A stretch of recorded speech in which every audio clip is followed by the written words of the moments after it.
Hello, this is Alan Wheeler, codename Alan Weaver. That's going to be hard to figure out. Here for a YouTube video.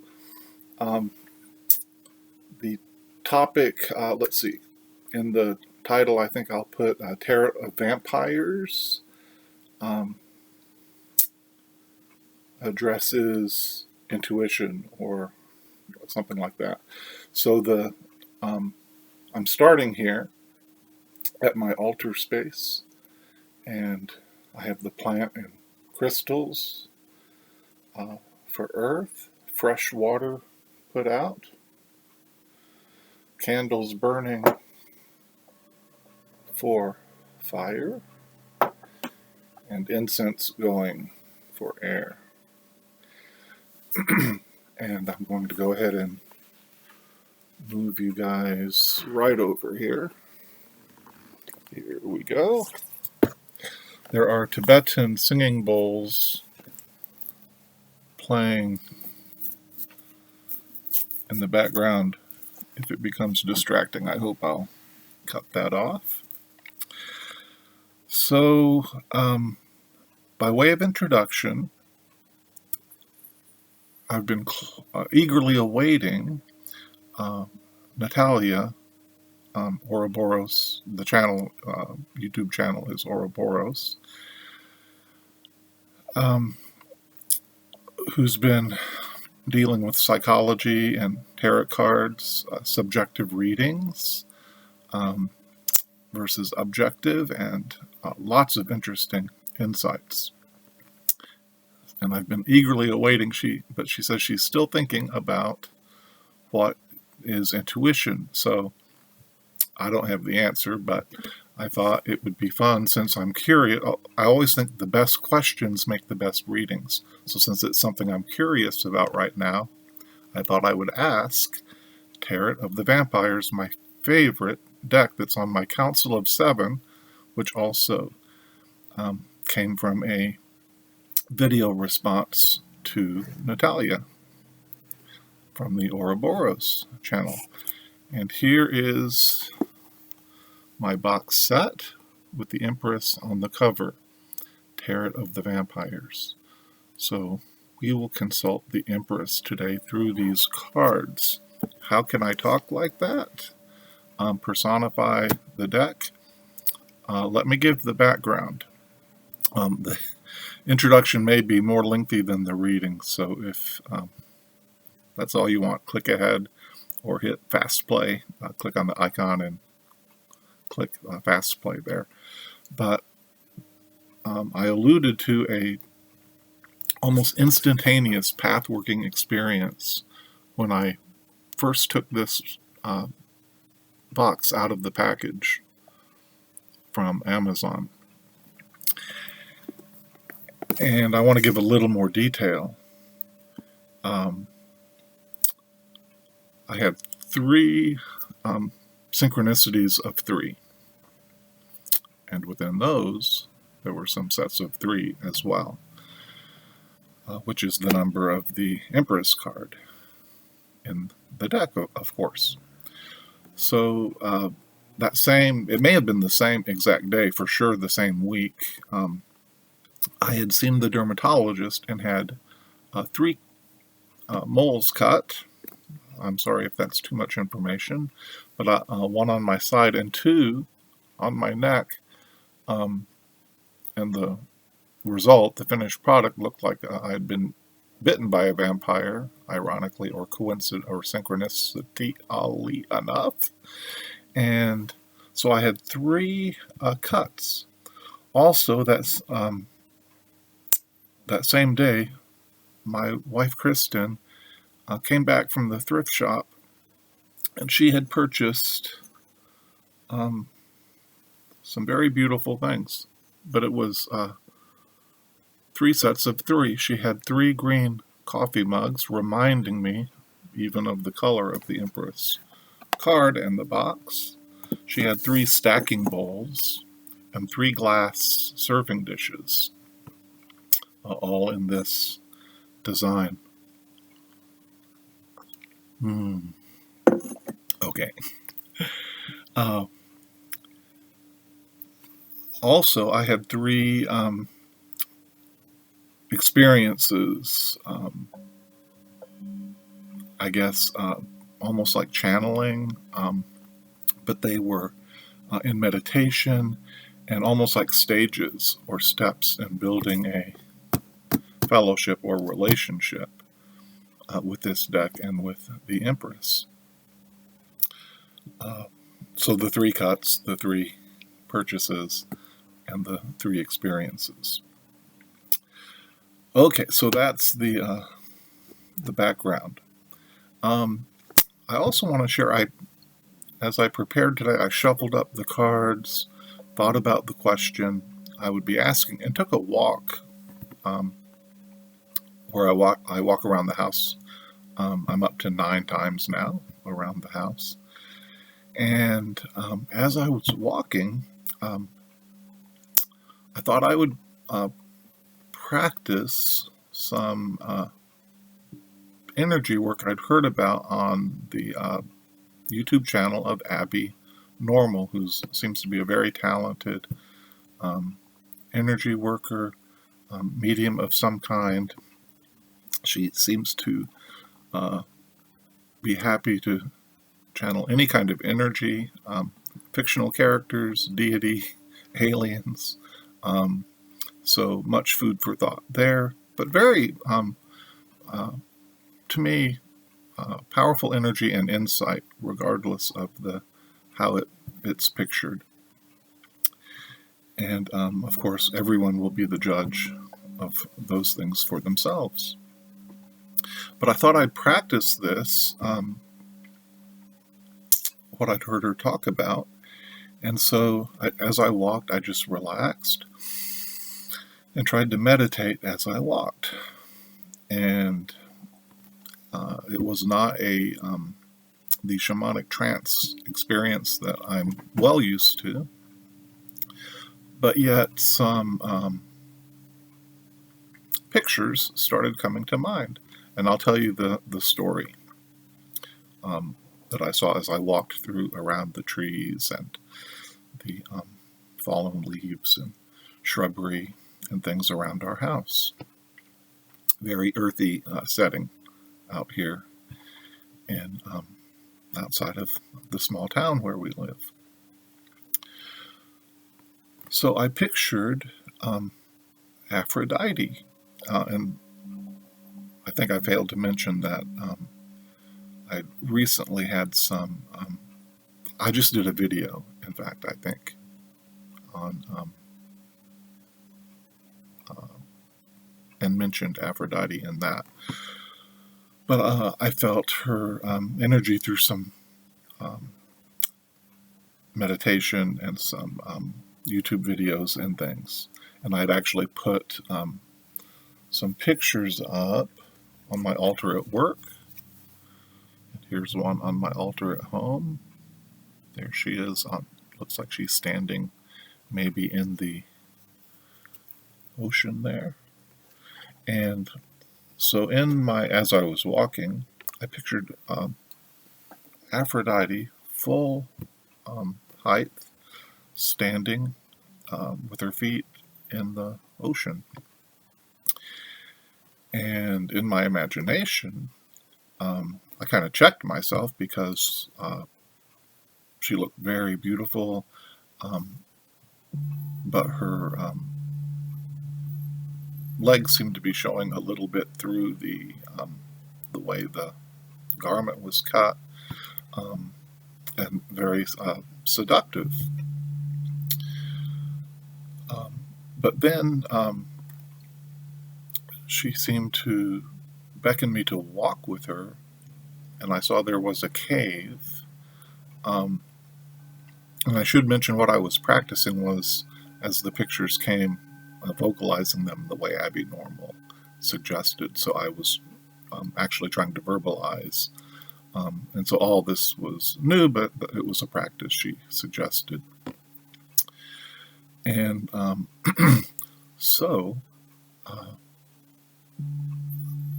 she walked me into this cave that got darker and darker. And in the back was an image I almost resisted again, which was a very stereotypical Halloween um, witch figure working at some kind of spinning wheel. And there were threads or cords woven, stretching out from that spinning wheel in all directions into the darkness there of the cave.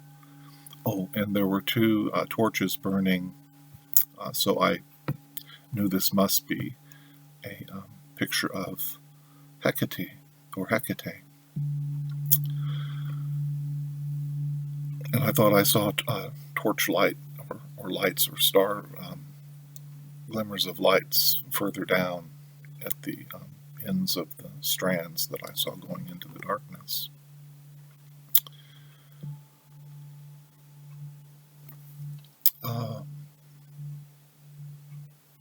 And all the images I'd seen of Hecate were beautiful ones, and so I wondered about why this scary appearance,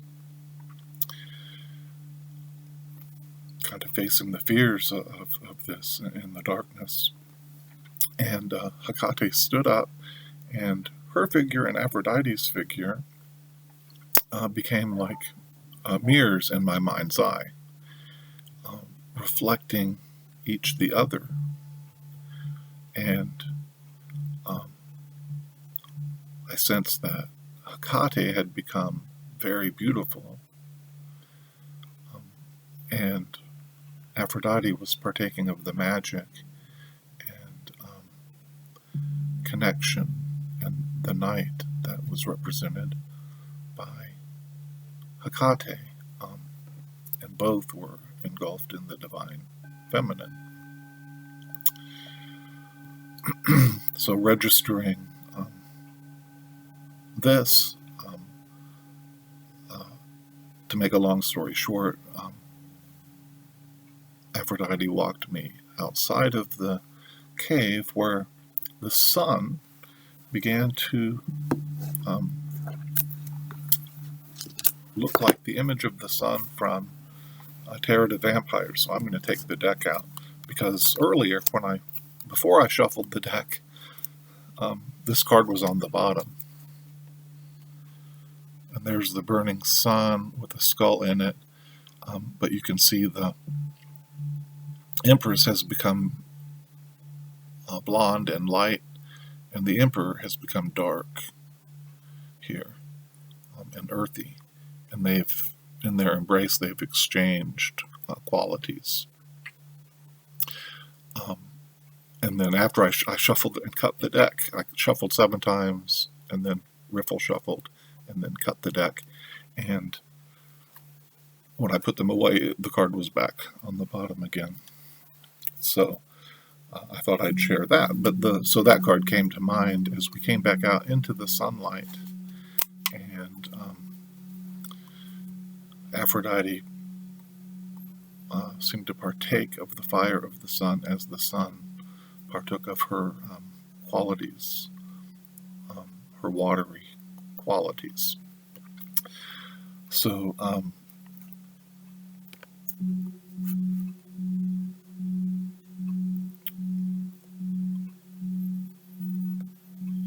I think we can use our intuition to discover the meaning. Or I guess that leads me into my question. Are these kind of direct encounters where the meaning and the images kind of come at the same time? Rather than in tarot cards we draw, we either have a question first and draw a card, or draw a card for a daily draw and discover what it means for the day. That's more formal induction or deduction sometimes for me. So are these direct experiences, these downloads, as I've heard people call them, that feel as though deity is speaking to them, their higher self perhaps, or conscience speaking to them? is this what we mean by intuition? Or is intuition just vast experience with life, with studying the cards, and we get flashes of insight as patterns come together and things that we just can't explain? It's ineffable, but it's actually the mind at work there. These are the questions. I come for the reading today. I see I've already used 15 minutes, so quickly I'll draw a rune and 3 cards, and hopefully be able to my questions will be basically what to consider thinking about intuition, and just how to think about it and see if they bring any more thoughts to the forefront. And the rune is Wunjo, which always looks to me like a victory banner, but it can mean joy or victory, I think.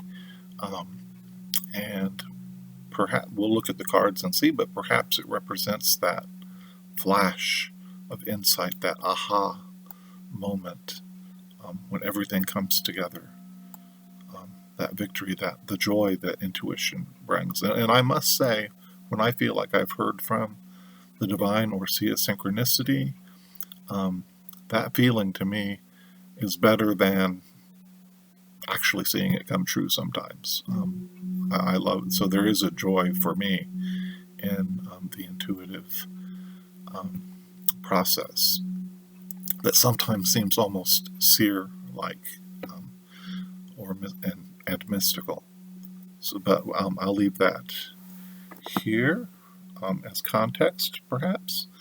And I have shuffled the deck. You shouldn't trust me. I've been a magician of magic tricks for many years. So, but I will admit that openly. But no, the cards are pre-shuffled to help my heart already, and set the intention already, but I'll give them another shuffle and cut anyway, and draw 3 cards, asking the Empress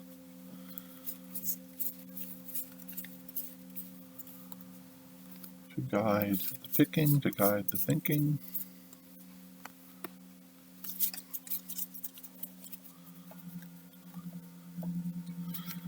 And here are the cards. They are Judgment, which shows a vampire coming out of the grave, I think, coming back from the underworld. The panther, which is the animal of that suit of wands, is there.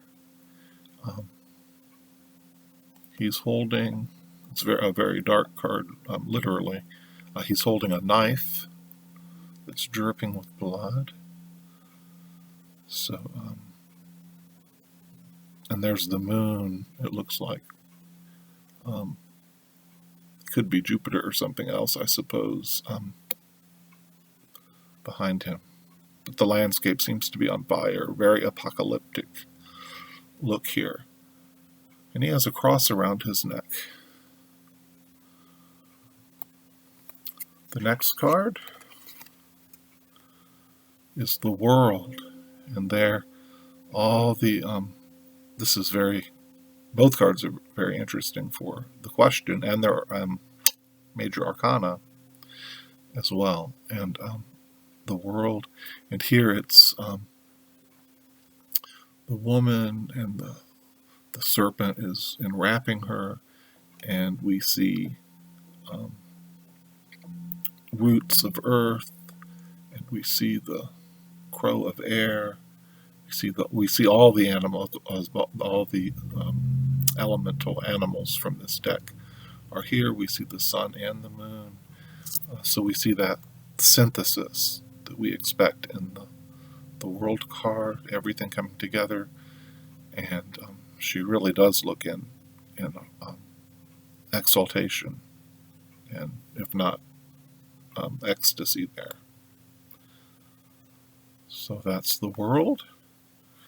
And then finally, oh my, the Nine of Knives, which in this deck is called Cruelty. Also, the moon, it looks like the moon is in every card, synthesized here, looming large in Judgment. And here she is almost looking fearfully out if we think of the Rider. This Tarot to Vampyres, I think, synthesizes Thoth and Rider Waite. So you could see those meat hooks as fearsome, and here she is looking fearfully out. But and there's the Death's Head moth here. So we could consider that in kind of the traditional Nine of Swords way. But also, maybe that fear drives her to be cruel and sharp with others. Which I'll have to think that's not as quickly applicable to me to the question of what to be thinking about with intuition. But I think my intuition tells me already. So Wunjo helps clue me in as I see the Judgment card that intuition does free us from rationality and just what we see with our eyes. 2 + 2 = 4. But 2 + 2 is harmony leading to balance that can be. So if we see it in a literary or artistic, more imaginative way, the way I used to see numbers in elementary school when I was supposed to be doing my math, it liberates us from just the naturalistic, empirical way of looking at life, I think. It takes us beyond it, and even the scientists, the guy who, the name escapes me, but who stepped into the bathtub and said, "Eureka," when he realized that his mass displaced the water the exact amount, and that he could use that for measurement. That flash of insight that even scientists have can be very liberating and can be like the joy of victory that we see here. Of course, the beautiful synthesis of everything coming together in a way we can't explain. It is ineffable when we have the world moments.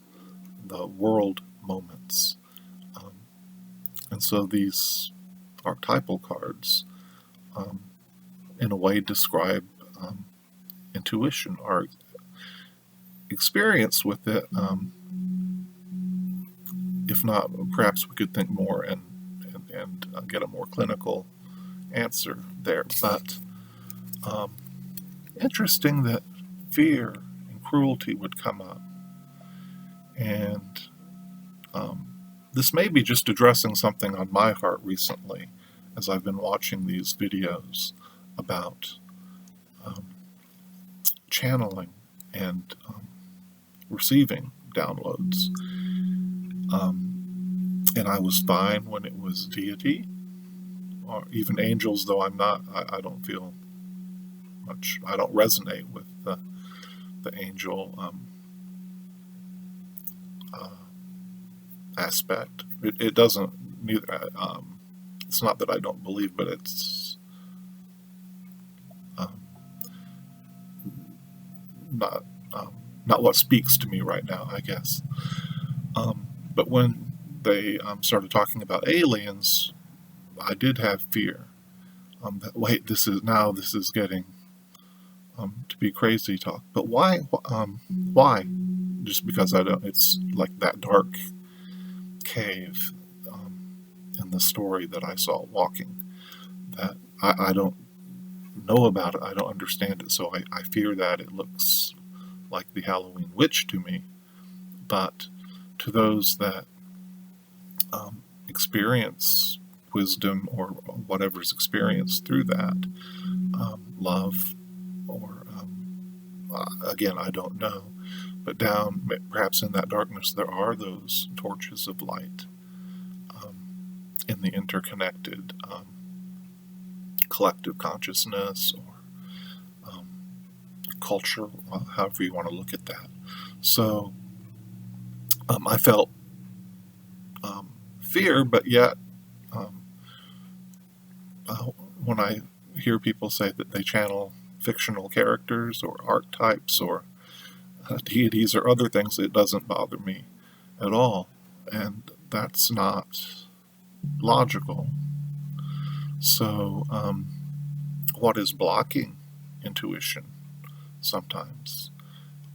Maybe that we don't believe it logically, or maybe we're fearful of the way that it's processed. And it was either Carl Jung or Joseph Campbell that said the mystic swims in the same water where the madman drowns. And so maybe we should be careful. I'll leave that for the communities to discuss and decide, and for me to reflect on for myself. But no need to become cruel, I think, and stabbing in the process.